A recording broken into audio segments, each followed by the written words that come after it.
My name's Tara Hutchinson. I was injured in Iraq in 2006. I was a squad leader over there in the Army. I was an MP.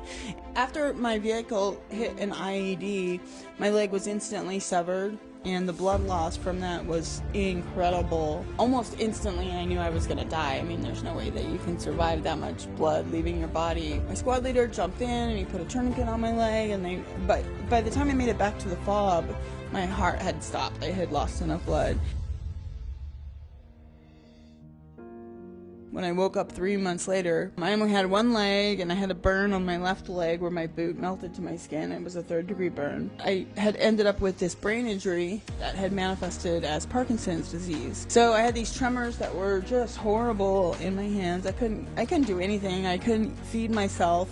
I couldn't write. I couldn't do anything with my hands. And to me, that was way more devastating than having my amputation, because it meant that I had to depend on other people for everything. Being a very independent person before, that just put me under, basically. And for the next 2 years, I contemplated suicide. It was a really bad time for me.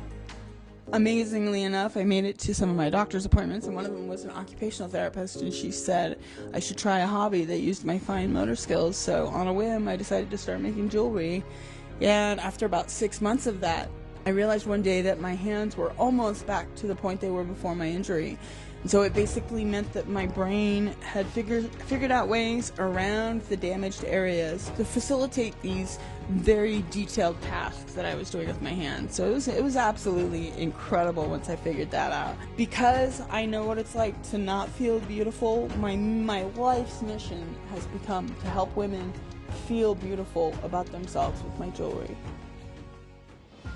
I am not afraid to ask for help, which is why my handles are up on my wheelchair, because I know going through a hotel where you have to go 5 miles from one place to another, it is hard to do when you're pushing yourself in a wheelchair. So when you realize you need something, you cannot be afraid to ask for it. You have to find out whatever it takes to get it. You have to find out how to get it.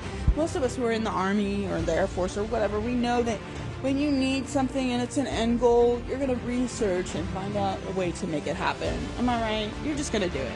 Well, you have to be the same way in the civilian world. If you have a business, you can't let pride or ego stand in the way of being successful. If you find something that you need, you absolutely need, you find a way to get it. And this year is the first year that I've been selling exclusively wholesale.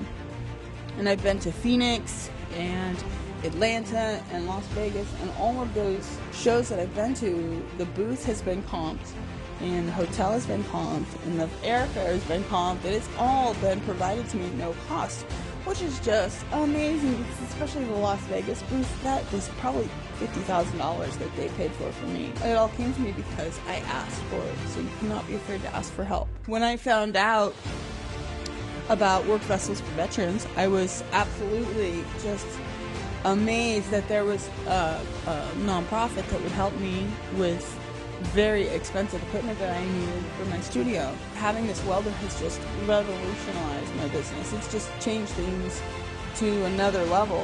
When she told me that I was going to get this piece of equipment, it was life-changing. So I'm very, very thankful to them for helping me with that. It was just wonderful.